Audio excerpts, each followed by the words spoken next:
Anthony here from Learning to Play the Guitar. In this video I'm going to show you how to play the song Over Now by Alice in Chains from their MTV Unplugged performance. So first off here we have to tune our guitar down to an open C sharp tuning, which means we have a C sharp, G sharp, C sharp, F, G sharp and C sharp with this nice big sound.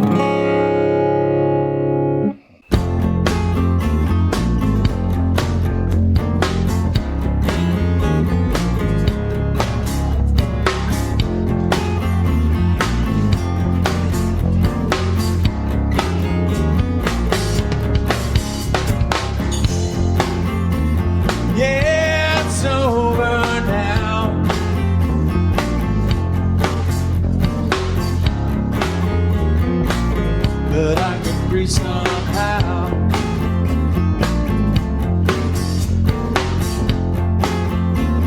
When it's all worn out,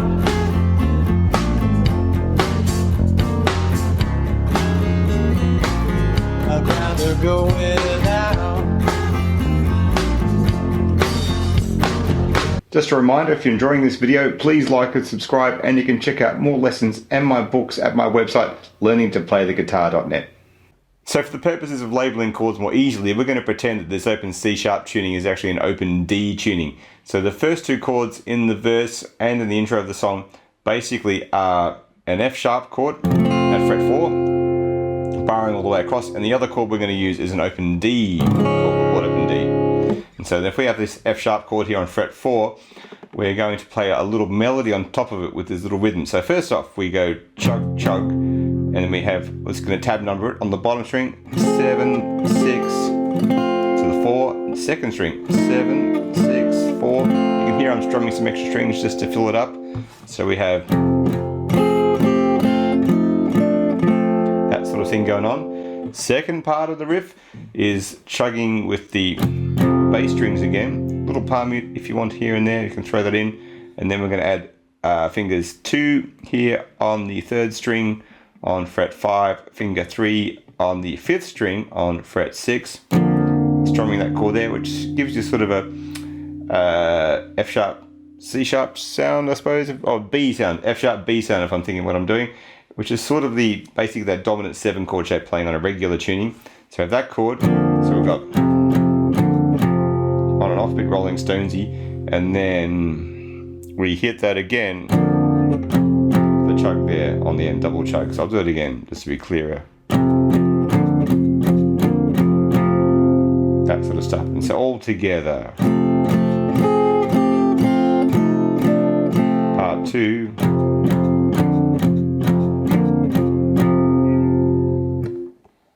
So then the next part we go the open D chord, let's call it that, where we're going to do the same idea, chugging on the open strings again, a little palm mute if you want on the bass strings here with my hand.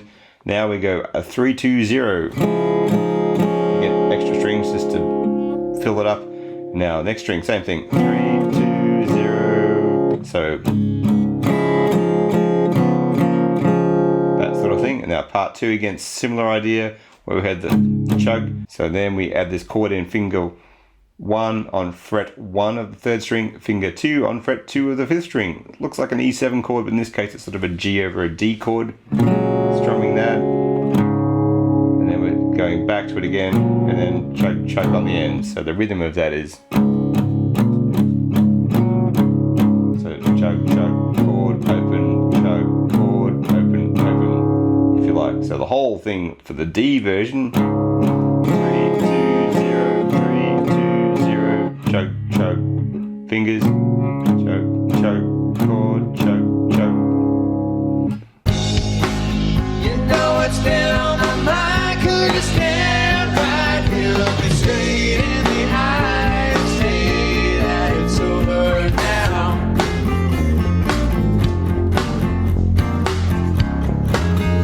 We pay our debt sometime.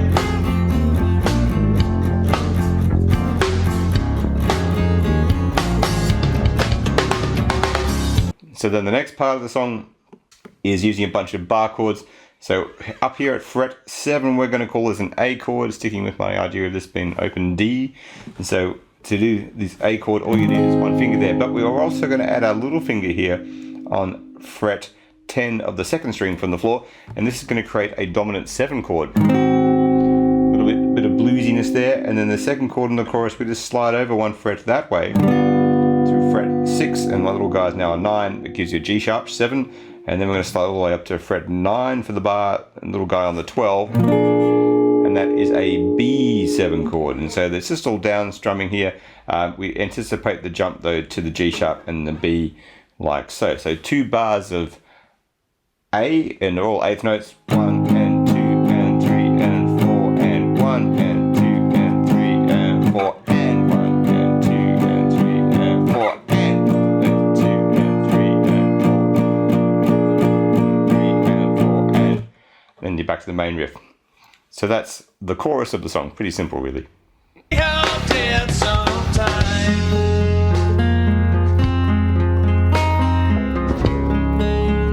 We pay our debt sometime.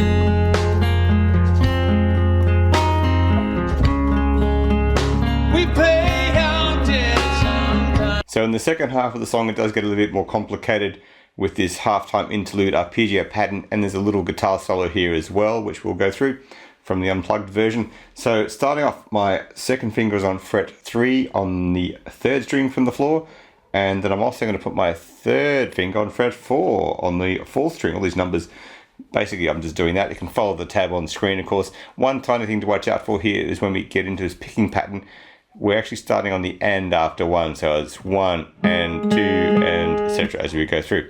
So we'll just pick our way through it following the tab here bar by bar. So we've got the 3, open 2nd string, back to the 3, 4, first finger now comes down, hits that number 2 on that 2nd string. So we're going to sort of move fingers on and off as we go along. So I'll just do that first bar again. 1.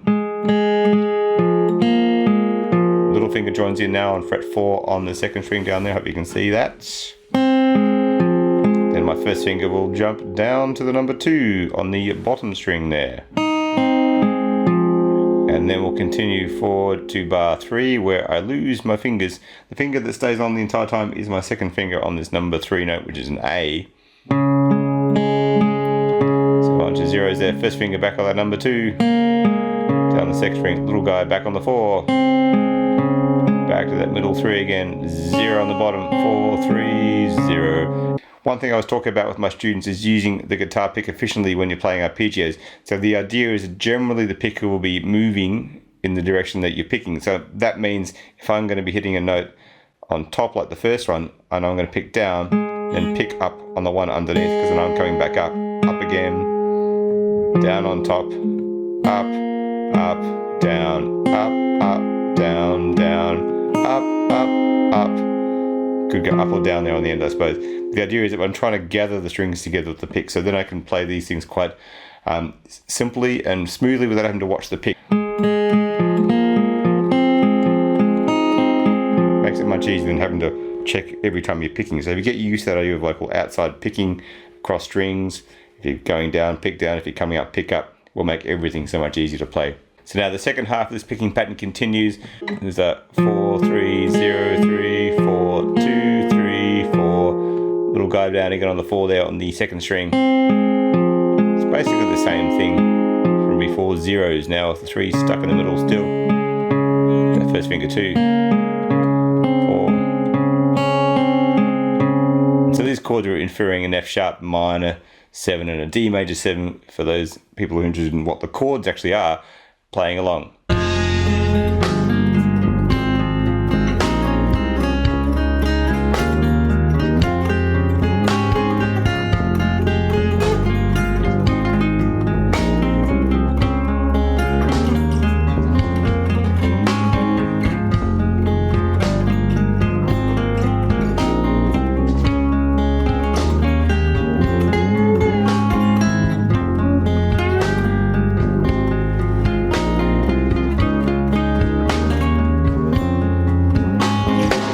So then it heads into a guitar solo based around the D major scale, more or less. A couple little noodly jazz notes in there as well. It's a bit of an interesting solo because you're not in standard tuning, so I don't know where the notes are. Like, I'm pretty comfortable knowing the notes in the fretboard in standard tuning, but here I'm just following the tab really. So here we go, let's have a look at it. So it goes into solo with a bit of the arpeggio section at the start of it as well. So we have this little tiny variation where he hangs onto the 4, the 3, the 0, that 4, 2, 4, 3 thing. Very familiar with what we did at the beginning, just slightly different. Now I put my little finger down on that 4 on the second string, and 4, 4. Then we have the 4 again on the second string. And now I'm going to throw the chords away and start moving around melodically, mainly just on 2 strings, a little bit of stuff on the 4th string, but mainly the 2nd and the 3rd string. So here we go anyway. So I'm just going to tab number it. It's going to be 4, 5, 4, 5. And then we're going to go to the 7, same string, and I'm going to slide that with my 3rd finger. A little vibrato there, offbeat, fret 7 note, which is an E, 9, 11. And then a lot of 8th notes here, little finger 12, that's how I'm going to play it.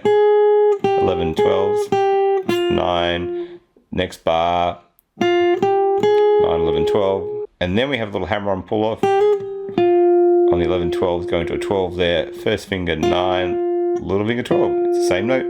Little funny, awkward sounding triplet here, 10, 12, 10. And then we jump down to fret 7 on that same string, which is a C sharp and a D on fret 8. There's a lot of those 2 notes. Now we're going to bendy, half bend that up and down, 9 on the 2nd string, 7, 5 slide, grab a 3, which is an A, back to the 5, another little triplety guy here, hammer on pull off, fret 2, then fret 3, 2, 2 there, and then we're going to slide, probably here I'd say jump to your 3rd finger, slide into the 4, so you're set up now for the next little section. So it's sort of halfway through if you like.